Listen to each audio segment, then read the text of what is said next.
Hello students, welcome back to my class. Today I am going to discuss about electric circuits and current electricity. First of all, I want to define current flow. So as you know, metallic conductor allows the flow of electron through the conductor, and when any metallic conductor is connected to any voltage source, then it allows the flow of electron from negative end to positive end. And when the electron flows through the metallic conductor, then it allows the creation of current flow. So current flow is defined as the flow of charges, that is electron. Again, check out this picture. When the metallic conductor is connected to the battery or voltage source, then it is creating the current flow. And always keep in mind that flow of current is occurring from the positive end to the negative end, and electron is flowing to the opposite direction, that is negative end to positive end. Now, why does current flow occur? This is because of potential difference.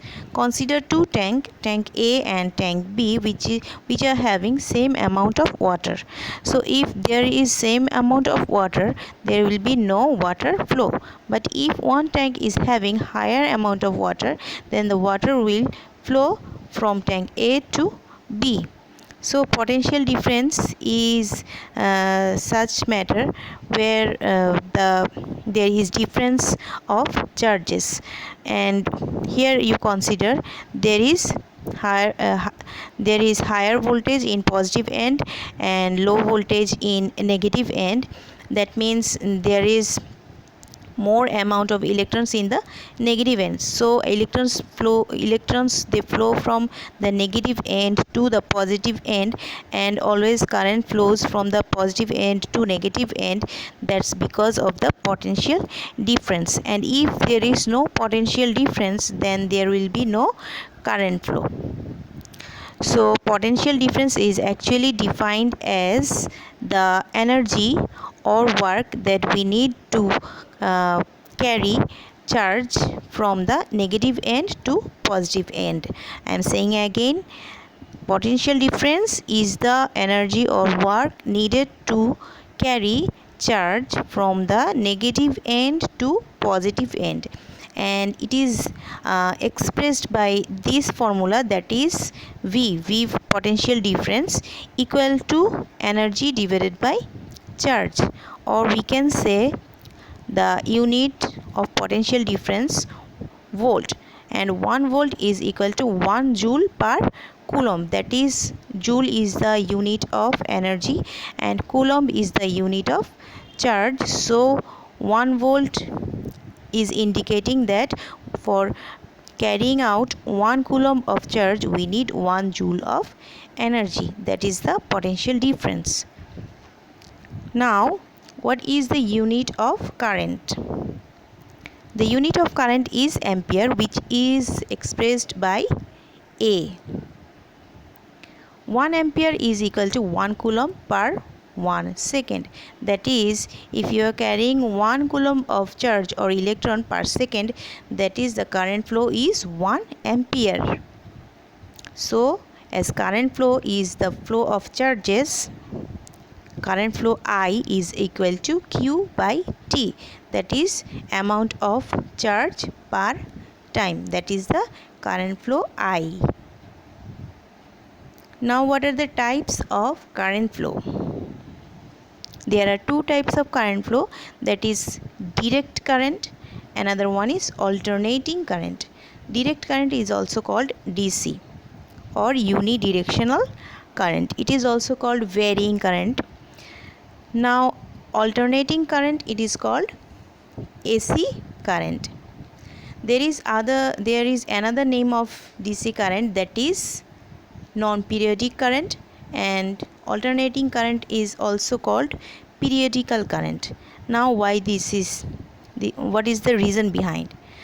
DC current is called non-periodic as it is not changing its direction of current flow per time with time, But alternating current, it is called periodical current because it is changing its direction of current flow with time.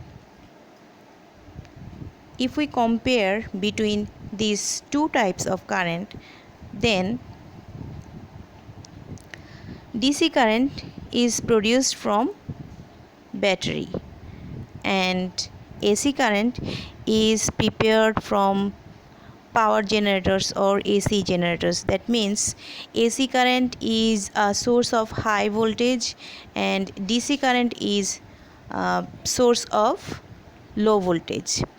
So it is easier to transform or to distribute AC current in a distant place because we can easily convert the higher voltage into low voltage through transformer. Again, AC current, alternating current, as this is periodical, that means it is changing its frequency with time and the frequency, the unit of frequency is cycle per second or hertz, and the frequency of AC current in Bangladesh is 50 cycle per second. And as the DC current is not changing its direction with time, so its frequency is 0 cycle per second. So DC current, the source is normal battery and it is a source of low voltage, and usually we use it in electronic equipment, simple equipments like toys or remotes. These are the home appliances that we use by using the DC current. But AC current is actually better for using in home appliance, as we are getting the power, we are getting the electricity from high voltage source which is transforming into low voltage, and that is better for home appliances. Now we will know about Ohm's law. We have discussed about current flow, how is it creating, but actually there are some factors that should be constant during current flow, and that is temperature. So John Simmons Ohm, he discovered that if the temperature is constant or not changing, then the current flow from the higher voltage to lower voltage is proportional to the potential difference. That means as long as there is potential difference, there will be current flow, and if there is no potential difference, there will be no current flow. Again, potential difference proportional to I, it indicates that if your potential difference is increasing, then the current flow will be increased, and if the potential difference is decreasing, the current flow will be decreased. Now this is the Ohm's law, which is expressed as V proportional to I. V here is the potential difference, I is the current flow, and simply we can express it as V is equal to IR. Here R is a constant. When we are omitting the proportional sign, then we are putting equal sign here and we are writing R as the constant. Actually, what is R, that we will learn in next slides. Now check out this graphical representation. Here in the x-axis here is the voltage, and in y-axis there is the current flow, and you can easily observe here when the voltage is increasing, like the voltage here is 3 volt and the current flow is 0.4 ampere. When the voltage is 6 volt, then the current flow is 0.8 ampere. When the voltage is 9 volt, then the current flow is 1.2. That means as the voltage is increasing, the current flow is also increasing. Again, if you decrease the voltage, then current flow will be decreased also. So this is the graphical representation of Ohm's law. Now Ohm's law, its mathematical expression, V is equal to IR, as we discussed before. Now this expression or this mathematical term of Ohm's law is very much important for calculating potential difference or current flow or resistance. Here R is equal to resistance. What is resistance, that I will discuss later. Now we can change this V is equal to IR in some other way, that is, if we change the side, then we get I is equal to V by R, and R is equal to V by I. Now what is resistance? That is the R. Let's learn what is resistance. The metallic conductor or the equipments that we are using one pathway of current flow, that is the circuit, so it has some property to oppose the flow of charges. That means when we are creating current flow, the metallic conductor or the electrical equipments, they want to resist the current flow, that is called the resistance. And this resistance or this property of the metallic conductor or electrical equipments, these are depending on four factors. What are they? First one is material type. Material type means the component which the metallic conductor by which component it is prepared, like copper, nichrome or tungsten. Different kinds of metallic conductor we are using, but they are made of different components, so they will have different resistance. Next factor is thickness. The conductor or the electrical equipment, the more it is thick, the more will be the less will be its resistance. That means if you increase the thickness of the equipment or conductor, then the resistance will decrease, and if you decrease the thickness, then the resistance will increase. Again, the length.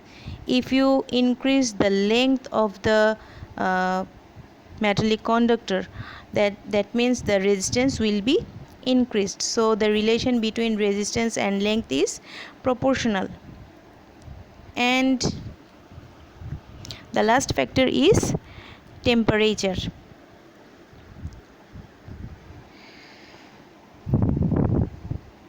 Now what are the units of current, voltage and resistance? The symbol of current is I and the unit is ampere, denoted by A. The symbol of voltage is capital E or capital V and unit is volt, expressed by capital V. Then resistance expressed by R and the unit is ohm. This sign is a Greek letter called ohm. Here are the units of current, voltage and resistance. Now how can we calculate resistance or current flow or potential difference? Here I am giving one example, and you can get one picture like this, or you can be given the values and you have to calculate the current flow or the voltage or resistance. Now if you are given this picture, so you can easily consider this as the voltage difference 12 volt, and here the resistance is 12 ohm. So what is the current flow here? You can easily calculate that. We know V is equal to IR, that means I is equal to V by R. So from that formula you can easily calculate the amount of current flow. And likewise, if you are given resistance and current flow, you can easily calculate voltage. Again, if you are given voltage and current flow, you can calculate resistance from the formula R is equal to V by I. Now we will learn about electric circuit. What is electric circuit? Electric circuit, we can consider it as the complete pathway of current flow. When the electron is flowing from the negative end to the positive end. Current is flowing from positive to negative. This complete pathway of current flow is the electric circuit. And electric circuit is having some fixed components, that is the source of potential difference, the conductor to flow the electrons, and one switch is here to open or close the circuit, and other electrical equipments. So if the switch is connected, there will be current flow in a circuit, but if the switch is broken, then there will be no current flow. Now you can see here some symbols. This is a open switch, this is a closed switch, this is the symbol of battery or voltage source, then this is the symbol of cell, this is electrical equipment or bulb, this is also indicating bulb, this is ammeter, and this is voltmeter. What is ammeter? Ammeter is one equipment through which we can measure the current flow in circuit. Again, voltmeter, it is an electrical device through which we can measure the voltage difference. And resistor, these two are the resistor. Actually this resistor is an electrical equipment which is used to reduce the current flow or to bias the signal, as it is having some resistance. And this is fuse, this is a symbol of fuse, and we know about fuse, and we will discuss about fuse in a later slide. Now we will learn about the types of electrical circuit. Electrical circuit, we can divide it into two types, that is series connection and parallel connection. That is, actually we are typing the electrical circuit, how we are connecting the electrical equipment to the electrical circuit, and we can connect actually the electrical equipment in two pattern, that is series connection and parallel connection.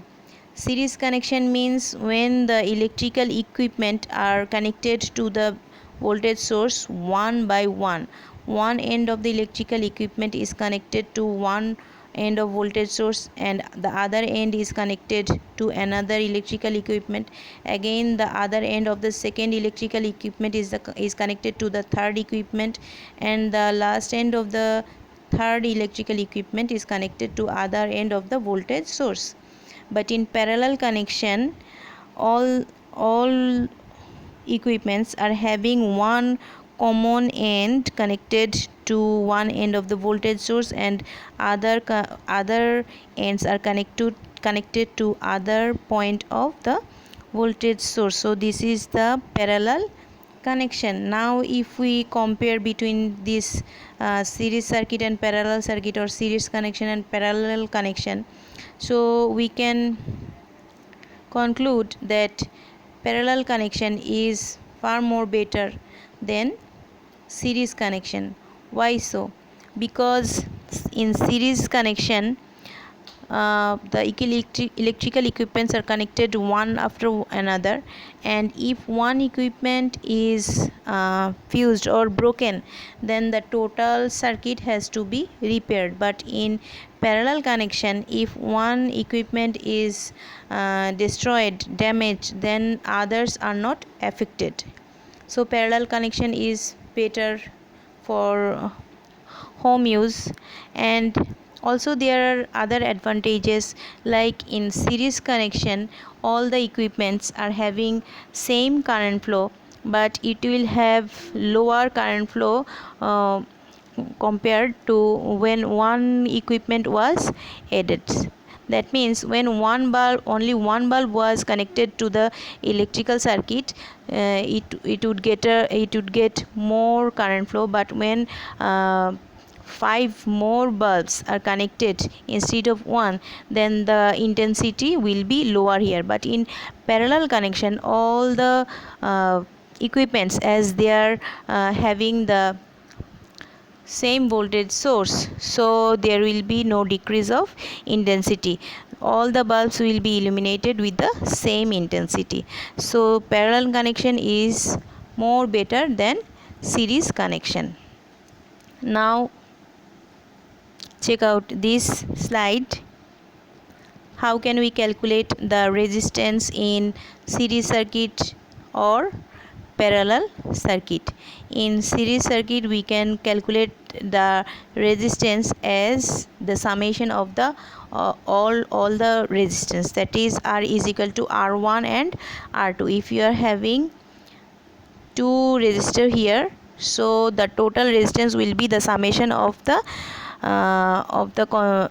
connected resistors.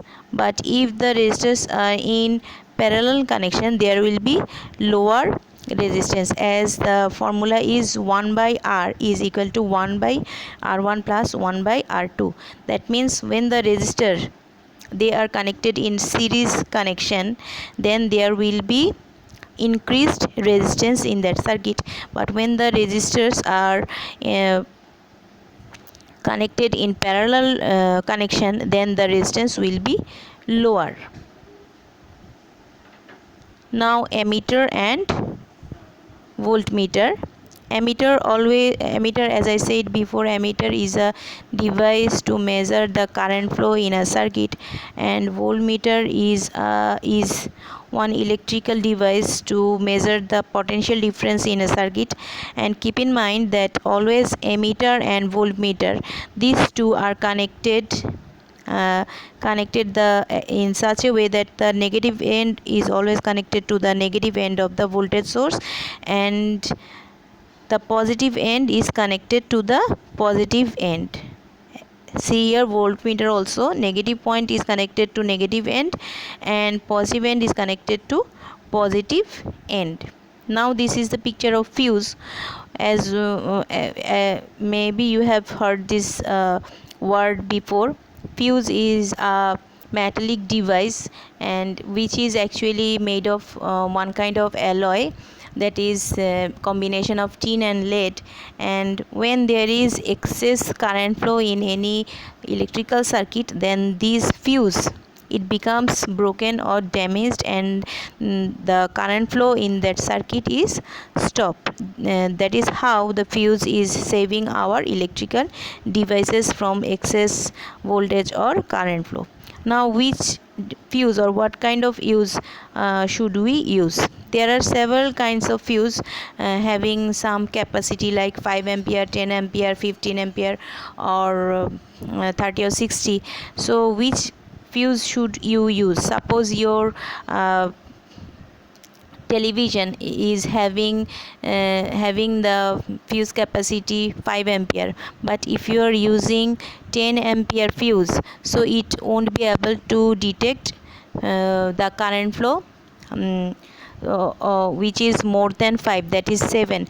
So your fuse cannot be detect that overload of current flow, and your device will be destroyed if there is excess current flow, as you are using fuse of more capacity. Again, suppose your electrical device is having capacity of 10 ampere and you are having fuse of 5 ampere capacity, so again there will be no current flow, and the fuse as the fuse is of lower capacity, and it will be damaged because of overflow, and your device again it won't get any current flow. So you have to choose the fuse in such a way that allows only the required amount of current flow.